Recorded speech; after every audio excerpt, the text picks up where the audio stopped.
आपकी सुनीता केजरीवाल जी की क्या कुछ बातचीत? सबसे पहले तो आप सबका स्वागत, आपके सभी दर्शकों का स्वागत। और आज हम यहाँ मिलने आए थे। वैसे तो राजनीतिक भाषा में इसको शिष्टाचार मुलाकात कहते हैं, लेकिन मैं व्यक्तिगत तौर पे समझता हूँ कि ये हमारा एक आत्मीय मुलाकात थी, इस लिहाज से कि ये देश में जो परिस्थिति है अभी, जिस तरह से तानाशाही चल रही है, किसी को भी पकड़ करके बिला वजह जेल में बंद कर देना, इस तानाशाही के खिलाफ हम लोग पिछले कई सालों से लड़ रहे हैं और तानाशाही के खिलाफ इस लड़ाई में हम सब एकजुट हैं।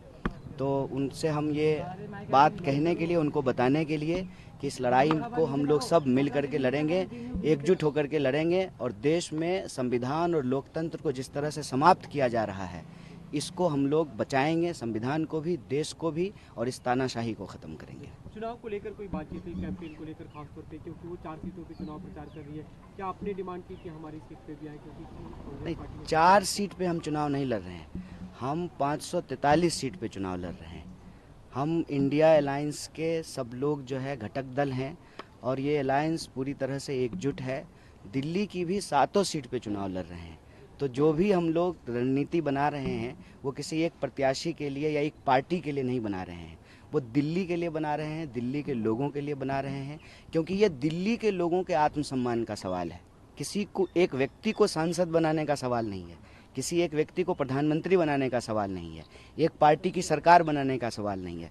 सवाल है कि दिल्ली के लोगों को जिस तरह से अपमानित किया जा रहा है, जिस तरह से दिल्ली में तानाशाही चल रही है, जिस तरह से सीएम साहब को पकड़ करके जेल में डाल दिया गया है, इस तानाशाही के खिलाफ और दिल्ली के अधिकारों पे जो रोज़ बरोज़ हमले हुए, जिस तरह से सुप्रीम कोर्ट के डिसीजन को ऑर्डिनेंस के तहत बदला गया, जिस तरीके से बार बार विकास के कार्यों को अटकाने की कोशिश की जाती है एडमिनिस्ट्रेटिव तरीके से, और अंततः कई नेताओं को पकड़ करके चुनाव के बीच में जो जेल में डाला गया है, मैं समझता हूँ कि ये दिल्ली के लोगों को अपमानित किया जा रहा है। तो दिल्ली में जो लोकसभा का चुनाव हो रहा है, ये दिल्ली के आम लोगों के आत्मसम्मान की लड़ाई है और दिल्ली के ऊपर जो तानाशाही थोपी जा रही है, देश के ऊपर जो तानाशाही थोपी जा रही है, उस तानाशाही के खिलाफ दिल्ली के लोग एकजुट रहें, एक साथ रहें और हम सभी सीटों पर, 7 सीटों पर मिल करके लड़ रहे हैं और मिलकर रणनीति बना रहे हैं। अच्छा, कांग्रेस में भी फूट है आपके नाम को लेकर, लवली छोड़ देते हैं, खत लिखते हैं, आपका नाम भी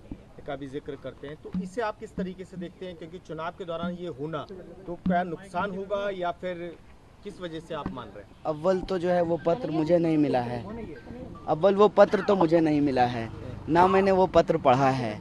और आपको मालूम है कि देश भर में बीजेपी जो कर रही है वो ज़्यादा खतरनाक है। रादर देन कांग्रेस के किसी पार्टी के नेता ने इस्तीफा दे दिया, उससे ज़्यादा खतरनाक चीज़ें देश में हो रही है। हमने देखा कि सूरत में क्या हुआ, हमने देखा कि इंदौर में क्या हुआ, हमने देखा कि खजुराहो में क्या हुआ।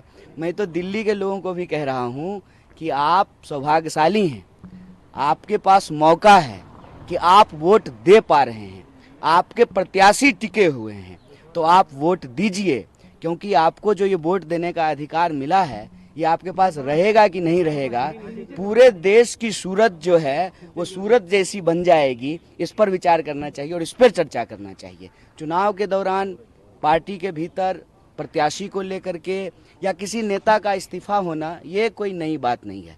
नई बात ये है कि प्रत्याशियों को डरा के धमका के बिठा देना, प्रत्याशियों को अपने साथ मिला लेना और चुनाव ही नहीं होने देना, ये ज़्यादा खतरनाक बात है। नॉमिनेशन फाइल कर रहे हैं आपका?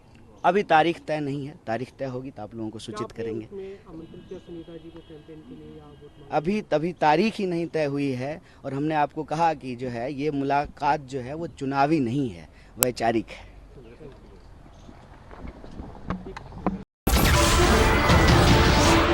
नमस्कार, मैं हूं मानक गुप्ता।